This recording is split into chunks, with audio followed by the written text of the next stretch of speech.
Hey, I'm Evan. For CEP 810, I decided I was going to try and learn how to whittle a bear using nothing or using no sources other than what I could find on the internet, YouTube, or different forums where people were talking about how to learn how to whittle. I have my first attempt at whittling a bear here. It turned out pretty well. I cut myself a few times. It was a lot more difficult than I thought it was going to be. I thought the learning curve for whittling would not be too great. It turned out to be a lot more difficult than I really anticipated it being.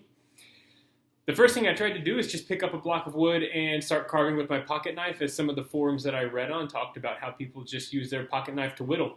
I think the difference there is that they refer to whittling as just taking the ends of some wood off when you pick up a stick just to pass some time while you're talking to people. I wanted to actually shape my block of wood to look like something. The wood that I had was wrong, the knife that I had was wrong, so I had to make some changes. So I immediately started learning from the forums that the type of wood I use is very important, as well as the knife that I use. So I bought a few blocks of wood. This wood is called basswood. It's a wood that people use to carve specifically. And then I bought a whittling knife. The whittling knife is different from my pocket knife in a few ways. First, it's much sharper. It's shaped a little bit differently, and the handle on it is significantly larger, so it's easier for me to hold. The back of it is wider and pretty flat, so that I can put my thumb on the back of it as I whittle to provide a little bit of energy as I cut through the wood. And then one of the forums that I read recommended that you have something to at least guard your thumb. I did try carving with a large glove on my hand that protects the entire hand, but it was a little bit more than I felt like I was capable of using to hold the block of wood, and I found that if I was just careful, I didn't find the knife hitting my hand too frequently. So I shaped a little guard out of a piece of duct tape so I can protect my finger from the knife cutting into my finger as I whittle. It proved a couple times to really save me. There are a couple chunks of the duct tape that were missing that I had to put a new layer around as I shaved it off as I was cutting, and I was really thankful to have this on my finger as I went. I'm going to make a couple passes over the top of this bear as I finish up here. What I've learned the most through this process is that whittling is a nice way to pass the time, because it's a very slow process. You take off a little bit of wood at a time.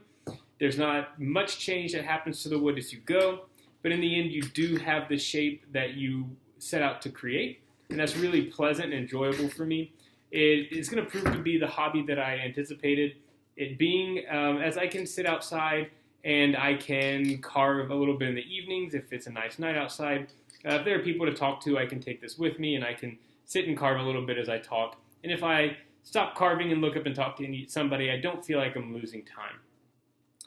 Like I said, I only use sources on the internet like YouTube or web forums where people were talking about how to carve. And I found that I really enjoyed this type of learning because I can learn whatever I want to as I go.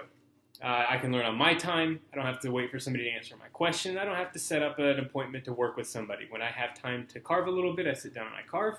And when I don't have the time, I don't feel like I'm wasting somebody else's energy because they thought that I was going to be there and I had to cancel an appointment. The thing I like the most about this, though, is that if I wanted to ask a question or I wanted some kind of an answer, a little bit of searching through the web forums, and somebody has almost certainly already asked the question that I wanted to ask, as I'm just a beginner. It's pretty time-consuming to get an answer this way sometimes, as you're trying to find the specific question that you're asking as well. Somebody's already asked it, though, and with the time put into it, I was able to find a question to it. And multiple times, I could find different people answering it in different ways, so I could choose which answer seemed to fit my question the best. Or I could try two different answers, and I could see which one worked the best for me.